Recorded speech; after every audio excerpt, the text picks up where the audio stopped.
My friend, today I would like to take you through the formation of groups and what is intent in a group. For example, we'll start with the definition of the term group. What is a group? A group is two or more people interacting and influencing each other toward achieving a common objective. For example, it might be you want to form a circle, that's your objective or goal.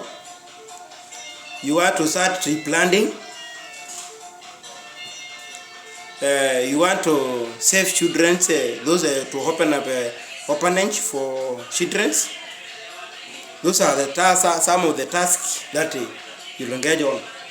In that group, there must be a constitution that is governing that group. And what is the constitution is saying? Because we should not be talking about constitution while we don't know what it is. Now, this constitution is a set of rules and obligations that bind members in carrying out agreed tasks for the achievement of their objectives. So, what we have talked upon, for example, this tree planting, you have set rules to those members who are within that group or a circle. Opening up orphanage for children, you have set rules. Those we term them to the constitution in that category. We have this PLWD, people with special needs or with disabilities. They have their own groups whereby the government should interact and serve them. Why am I taking the research of the groups? Because I've known there are those members who are now starting to form groups while they don't know what they should do. So, for those who are within those villages and you want to form your own group, so you must set those rules. You must also know what is a group, because you have come up to 3 people, 5 or 10 or 20. So you must formulate rules. Now, when you are forming out those groups, you should also consider the types of groups and the location where to set that group. Let's go direct to the types of group. Then group number 1, which we should know, is the task-oriented group. Task-oriented groups, these are the groups that are formed to accomplish identified and agreed tasks. For example, self-help group. For example, let's take a group like we single self-help group, Machimat self-help groups. So, is the group, when we mean self, you are the one governing yourself, but you must obtain rules from the government which will formulate and aid you in your self-help group. So, it's a group that you are doing your own task, helping each other, but that group must have a certificate. Another task-oriented group, water committee. For example, those water catchment in our home areas, like let me touch a count. We know most of us, we have the Kitui County. Let me give an example of Kitui County now, whereby there are those groups which are formed water committees. You have that catchment area. Those people governing there and managing how the water will be pumped to the villagers and how it will help the villagers. That's part of the water committee. You know, I'm just assisting you. Keton Deep Committee. There are time come when our livestock need to be inspected. How to break on disease. For example, those ticks, you let you acaricide. You form committee which will be helping all the people from various localities will be coming to your area. We will be bringing all the cattle to you.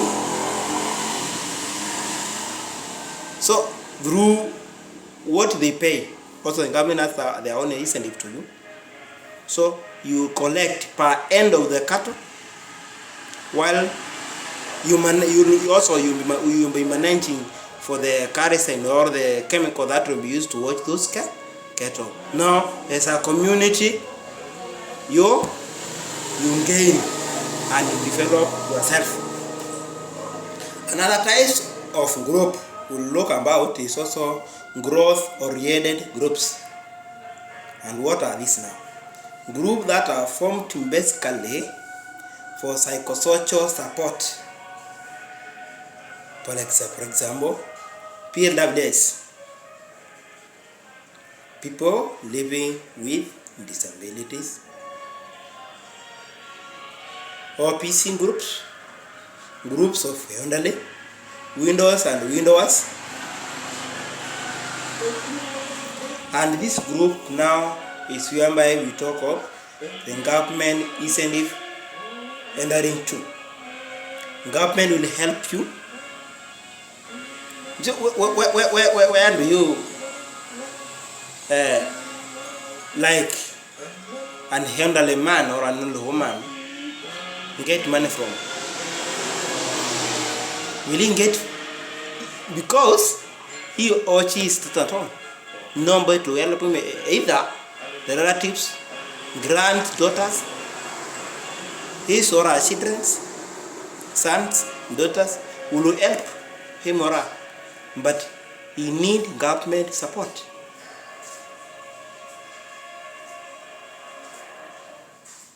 So thereby that growth, because it will help them to grow financially, mentally, and to gain what is supposed for them. Now, because we have been forming groups and they have been collapsing, let me aid you with a factor that you should consider, which will help to success and which might contribute to failure of your group. For example, success for a group to succeed well, it must have effective leadership, clear objectives. Effective leadership, you know, we have been talking about, if it's a chairman, he's the one who is giving the agendas, he's the one discussing the agendas, he's the one who is commanding you, he's the one doing all the activities. Now, in that category, the group will not grow. But if it involves everyone to the discussion and decision making, the group will grow. Clear objectives. The objectives that are tabulated to the letter are shown well, and they are reflecting what certain group do. Cohesiveness, effective communication. Everybody is allowed to communicate, to contribute views, to give out views, to give out agenda, and they are discussed effectively without negativity. Clear definition of the task. What the group is doing. You should not tell us your group is for example, is formed to plant trees, but in the group there are those called future activities. But we find you now, you are operating under other tasks. For example, self group, you have included the welfare. The group now, it has mixed tasks and they might not grow. Adherence to constitution. What is stipulated in your constitution, you are following it to the letter. If you fail, the group must collapse. clear mechanism on sharing benefits. You know, for example, those groups, they have what we call temple banking. They have their own benefit. After the hand of every year, you share the benefit equally. And that one will make your group to go far. Even the government might consider you. You know, this is to help those people who don't know how the group should be carried upon. Other effective participation. If there is any task that you are performing, everybody must participate. And the last one, which will help the group to succeed, strong conflict resolution mechanism. If anything has occurred, you resolve it under wise way. But you do not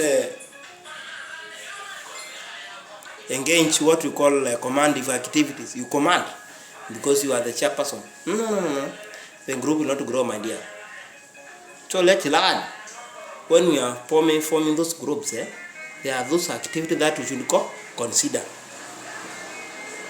So, and the factor for the failure are the vice versa of what I've given you. Poor leadership, unclear objectives, poor interpersonal relation, poor communication, and an undefined task, no adherence to constitution, lack of mechanism on strong benefit, poor participation, and weak conflict resolution. So they are like that. Let's tackle one at a time. Let's tackle leadership. That's it is under the factor of that will contribute to success of a group. Leadership, knowing that is a process in which person influence others to accomplish an objectives and direct the organization in a way that make it more cohesive and coherent. And can you ask yourself, if you are a leader, how will you interact with others? If you are a leader, how will you influence your members to accomplish your task or the task that you have set under your draft constitution? You must use wise word, and those executive members that are involved in that group, for example, the executive members include the 3 posts. You know, there are 3 posts, but people may take them as 5. Here we have chairperson and this deputy or a deputy. That's 1 post. Secretary and his or deputy. Treasurer. Treasurer should not have a deputy. Anyone to deputize treasurer, because the money should run under 1 person who will be answerable to the group when the money or the fund are embezzled in a wrong way, used in a wrong way. You should question the one. For example, let me use a name like John as a treasurer. One the group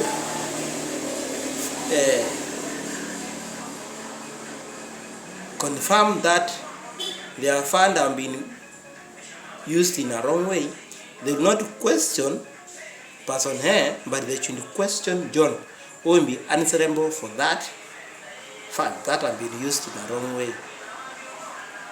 You know, this I'm trying to bring it today to help those villagers or those my people who are at home who have not known how to form groups. Leadership is a process whereby an individual will also influence a group of individuals to achieve what they need to have. So that's the work of the leaders who are who have also entailed to you. There are also what we call co-opted members, 2 members from the group, which they act in the watchdogs for the group.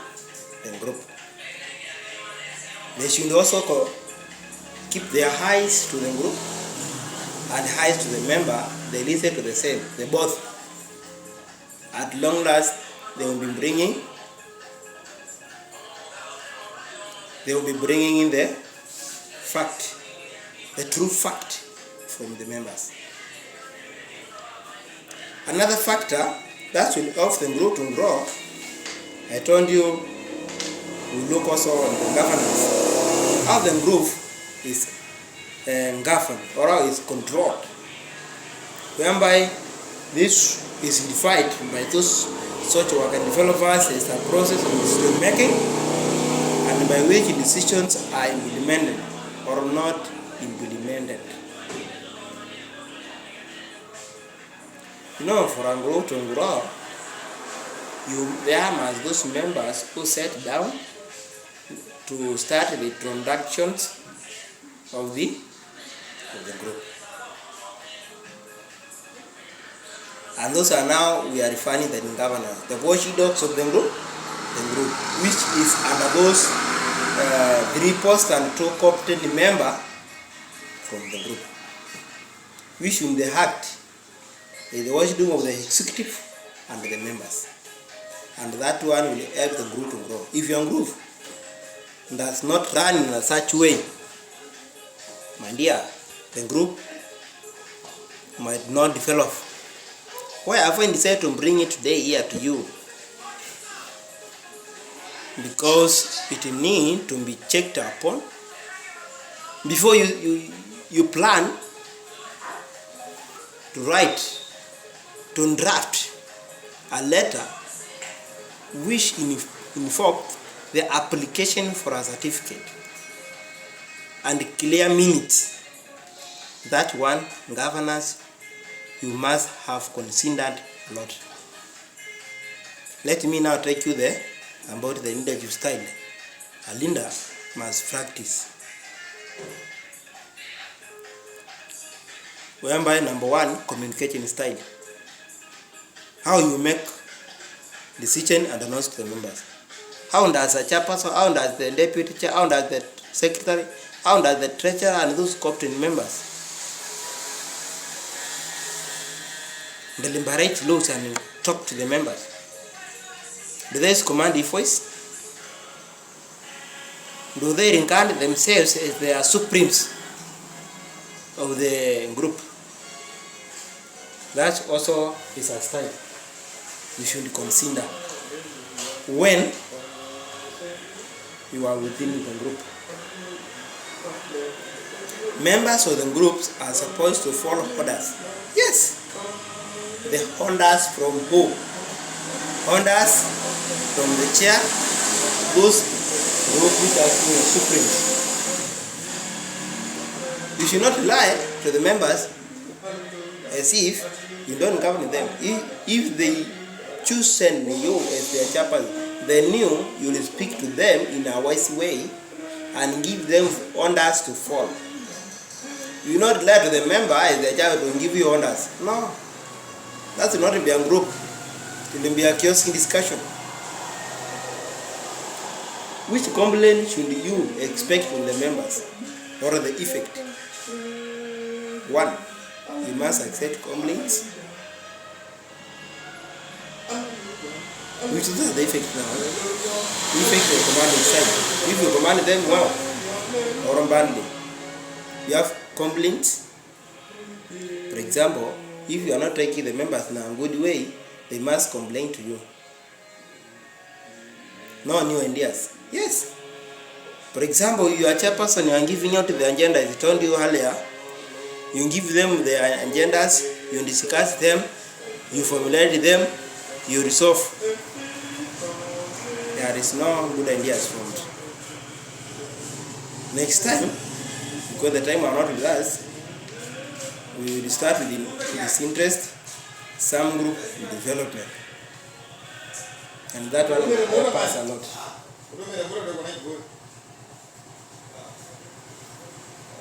also under the dominative style and passive style and the participative. That one, I will start from there. Goodbye. The class will resume after 45 minutes. I take you through and it will help us a lot.